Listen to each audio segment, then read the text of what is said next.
Hey, what's up, everybody? The Ferg here, your host for Fergin Around, where we're silly in life, but serious about rock and roll. Tonight, I wanted to ask you a question. What's your KISS story? That's right. What's yours? I'll tell you mine. If you promise to tell me yours, I'm going to make this video. You make the next one telling us your KISS story. Mine started with this album right here, Kiss Alive 3. Yes. And I'll tell you what's unique about my story is the fact that this happened around the summer right before my senior year of high school. You say, why is that significant?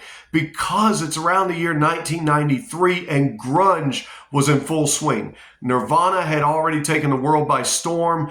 We were listening to, guys my age and girls, we were listening to Stone Temple Pilots and Pearl Jam, Soundgarden, that whole mix of sound. We were listening to Smashing Pumpkins, and then came Bush. And what's interesting is to all the metalheads and the rock and roll heads of my generation during that time, before Nirvana hit, we were thinking that Guns N' Roses was probably the top band in the world, the top rock metal band. And so it was real interesting when I got into the truck with a good friend of mine, and one day he's playing this CD. And I said, bro, what is that? Because I'm hearing explosions. I'm hearing drums that are blowing me away. I'm hearing a crowd. And you got to understand, all the bands that we had listened to growing up in the MTV generation, unless it was a live footage from a concert or clips from a concert, we didn't hear our bands playing live concert type albums, which is what Kiss became known for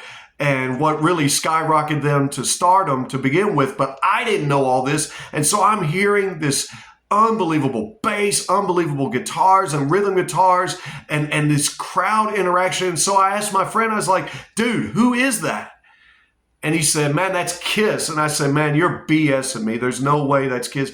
He's like, yeah, dude, it's Kiss. And he showed me this album right here. I said, dude, you're effing kidding me. That is not Kiss. He's like, dude, it is.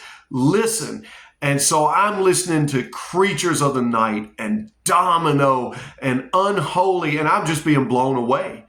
And I just told him, dude, I was like, dude, this is badass. And I mean it, because I had never listened to Kiss. I'd heard all the stuff about Knights in Service for Satan and all the negative press, and most people say Kiss sucked. And it's probably because they never got this experience right here, which to me has the best sound quality of all of their live albums. But I was being blown away, absolutely hooked. And so I told him, I was like, bro, that's badass. And we listened to the entirety of that album before we got out of the truck, and I was hooked. But then I went and did something very un-Kiss-like after I got hooked. There's a group of friends that used to hang out at a certain spot before our classes would start when we were in high school. And so that group comprised of guys and girls. And one of the girls we knew, got to explain something. Back in those days, girls from our generation did what they call glamour shots. And I happened to stay the weekend with a good friend of mine one weekend, and he was showing me a picture of her glamour shot, and I was blown away. I was like, dude, she's really pretty. Wow. And I was impressed. But little did I know he was going to go and tell her what I said.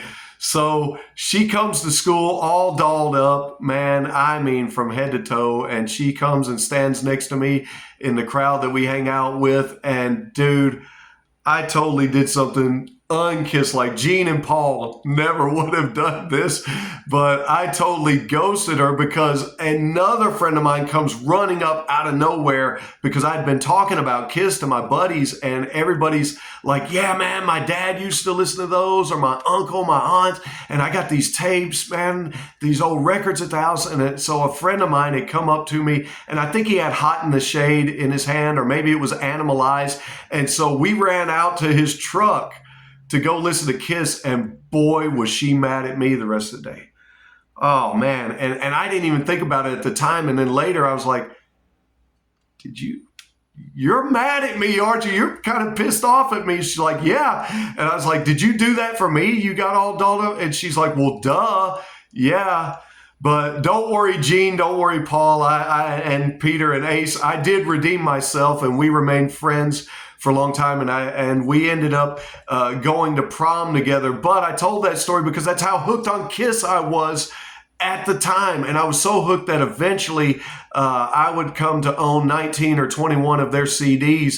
But the ultimate experience was when all original members reunited after the MTV Unplugged session, and I got to actually go see them reunited on the Psycho Circus tour in Memphis, Tennessee at the Pyramid, one of the greatest live shows I'll ever see for the rest of my life while I'm on this earth. I got to see Gene coming out of the rafters playing God of Thunder and spitting the blood, and Ace setting his guitar on fire, Peter's drum riser just rising to the top, and of course he came out on the stool and sang Beth with a Rose for all the ladies and got all the female fans just super stoked. And of course Paul was swinging out over the crowd, just over our heads, and just, man, it was totally amazing. And that's why I'm telling you, if you've never, ever been to a Kiss show, that's the only way you're going to come to love them. Because like I said, I'd heard the negative press,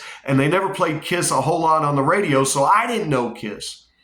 And I'm loving grunge at the time, and I'm ditching the hair metal bands, and next thing you know, bam, Alive 3 got me hooked, got me onto what is now my favorite band in the entire world. And I'll tell you what, that may not be such an epic story, but it's my story. It's what got me. I want to hear your story. We know their story. We know the Kiss story. Yeah. But what's your story? You share the next video. Man, still can't beat this live album.